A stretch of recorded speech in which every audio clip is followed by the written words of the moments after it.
I'm Edie Lush, and I'm here inside the Hub Culture studio, Davos 2020. Really delighted now to be joined by Kate Robertson, friend to Hub, friend to the Global Goals Cast podcast. She's also the co-founder of One Young World, one of the most impressive organizations that I've come across.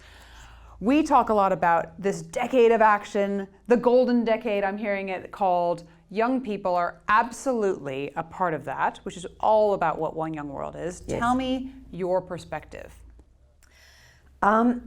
Particularly in the Davos 2020 reference, in the context you and I are in at the moment. I think it's important to note that there are a lot more young leaders here, which is great. Well done to the World Economic Forum for doing that. Whether they're in the main Congress or in the affiliated and fringe events, great. At least they're here. But it is not enough to put voices at the table. And we all have to be extremely careful about that as a practice.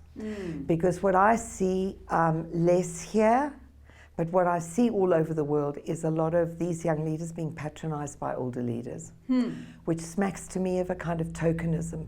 Oh, you nice little young leader, you're here, pat on head, ain't nothing changing, right?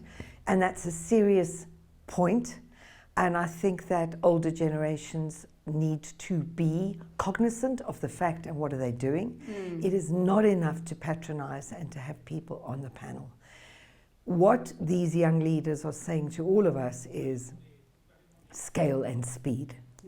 Young leaders cannot do scale and speed, and we've got to get over that. They can't do scale at the pace that's required for the goals. Why? They don't have access to capital, and we have to salute that, acknowledge it, and start funding it. But this kind of, oh, the young people must deliver the goals. No, what you said is correct. They are absolutely fundamental, that they are integral to the goals process, yes, but it has to be bigger than that. It has to be more than that. I find a lot of the panels I've watched where a young leader has been speaking, and God knows they are all impressive, is I've heard the sentiment now over the last 2 days. If I've sat through 20 panels, I've heard it 20 times. Is somebody on the panel, not a young leader, I hasten to add, somebody on the panel saying, well, you know, if we all do our little bit, it's going to be great. No, it isn't. No. There is no decade of action. We are not all doing our little bit. If you and I switch off our lights, drive electric, stop having plastic, it's going to make a difference. But not enough. No, it's not enough. 1% is not the difference that we need. Everybody needs to get over themselves. If you're acting, partner up, collaborate, get governments on board. And I would say here for all of these young leaders, and I know that they all feel this, governments have got to act. Governments are not acting. They are not acting. We have to stop pretending they're acting. They're not.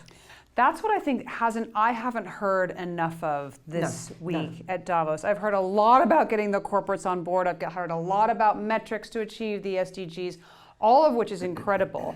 However, when the Sustainable Development Goals were first set up, they were for governments, right? But we are facing some incredible headwinds from Australia, despite the bushfires, from the United States, despite the flooding, despite the fires. Part of it is you have to vote for change, but I don't see that happening in the United States. So how do we get around this in this moment when we are 2 minutes to midnight? Okay, if you take the two most powerful economies, or the two big economies, okay, China and the United States, okay. In the States, the demograph of people under the age of 30 is not enough in terms of numbers to change the dynamic, and we now know this. Right. Hopefully, but we'll see. China, you're not voting anyway. Right. So those two are off the table. Does this mean that we, or young leaders, are sitting around saying, well, the United States won't act and China won't act? This is really dangerous. We've always said at One Young World that the deal on climate change, and we've said this with Mr. Anand when we were here at Davos in 2008, the issue at the time under the 2009, Obama and then previous Chinese leadership was who was going to blink first. Right. Okay. Today, who blinked? I think China blinked first and has moved more, but then the Trump election,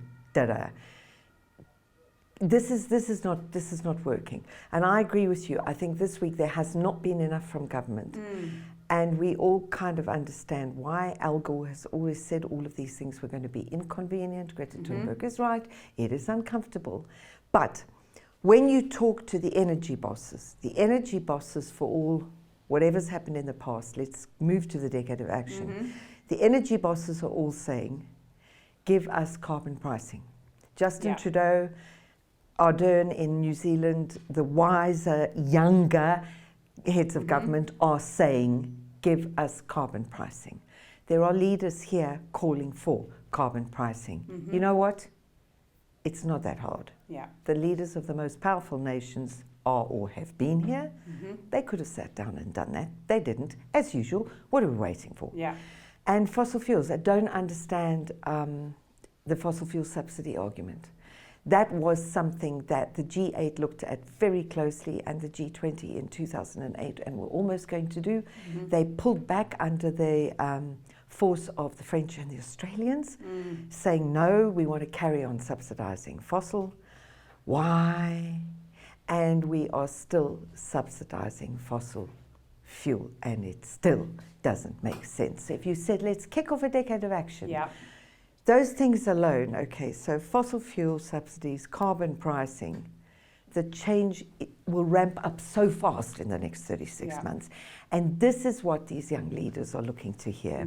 Not, how can I do my little bit to change things, because that's good, and over time it works. We don't have so much time now. And a decade of action means get up and do it. And I think I agree with you. I think a lot, not enough, of the big corporates are on the move and are doing a hell of a lot. Oh, is it enough? No, none of us ever do enough. But government is, oh God, come on, come on. All right, that was pretty strong. Kate, we're going to leave it there, but thank you very much for joining me here at Hub Culture Davos Studio 2020.